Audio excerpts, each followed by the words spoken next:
একজন বাবা তার মেয়ের জন্য আসা অ্যাম্বুলেন্সের রাস্তা আটকে দাঁড়িয়ে চিৎকার করে বলছিল, মরলে মরুক, আমার কি যায় আসে। কিন্তু কয়েক মিনিট পরই যখন সত্যিটা সামনে এলো তখন তার নিজের পায়ের নিচের মাটি সরে গেল।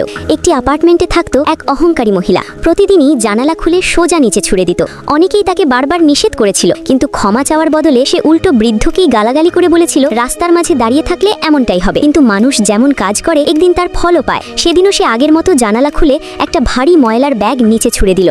কিন্তু কয়েক সেকেন্ড পর নিচ থেকে একটা জোরালো চিৎকার শোনা গেল। নিচে পড়ে থাকা একটি মেয়ে রক্তাক্ত অবস্থায় অজ্ঞান হয়ে গেছে। এক বৃদ্ধ দৌড়ে এসে দেখলেন মেয়েটির শ্বাস চলছে। তিনি দ্রুত অ্যাম্বুলেন্স ডাকলেন। উপরে দাঁড়ানো মহিলা ভয়ে জানালা বন্ধ করে দিল। সে ভাবল ধরা পড়লে তো বড় বিপদ, কিন্তু সে জানতো না যে মেয়েটিকে সে আঘাত করেছে সে আর কেউ নয়, তার নিজের মেয়ে।